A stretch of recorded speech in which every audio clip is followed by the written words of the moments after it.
तुम्हाला 2 दिवस झालं मार्केट सलग बेरिश आहे, डाऊन ट्रेंडमध्ये.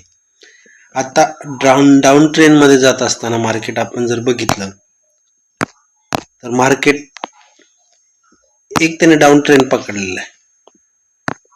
कसा पकडला डाऊन ट्रेंड बघा, असा 2 दिवस हा ट्रेंड. आता मार्केट जर कधी पडणार असेल तर मार्केट कधीच ह्या रेंजमध्ये पडत नाही. म्हणून बघा, ही पोझिशन करत मार्केट डाऊन ट्रेंडला आलेले. आता डाऊन जो ट्रेंड आहे त्याच्या पडण्याच्या पद्धती म्हणा किंवा त्या डाऊन ट्रेंडच्या पोझिशन म्हणा किंवा डाऊन ट्रेंडचे आपण म्हणतो ते चॅनल म्हणा, कसे असतात. जर शॉर्टमध्ये जर आपण बघितलं,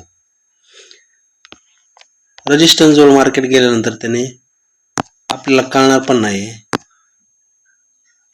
हा चॅनल बनवला.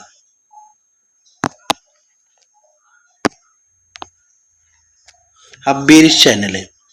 आता नवीन जे ट्रेडर असतील त्यांना समजणार नाही. ते काय समजतील की हा ब्रेकआउट आहे, बरोबर.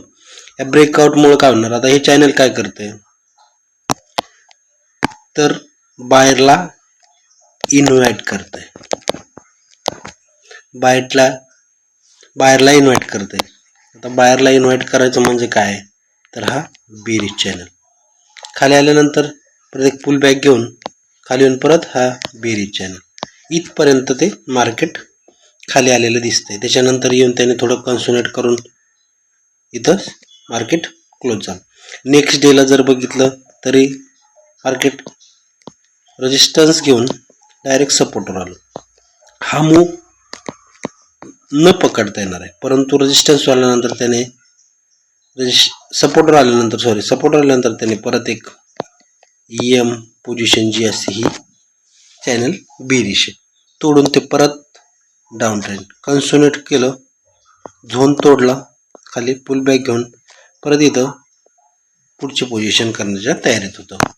तर ह्या पद्धतीने बेरिश चॅनल ज्या पोझिशन असतात त्या करत मार्केट खाली आलेलं असतं.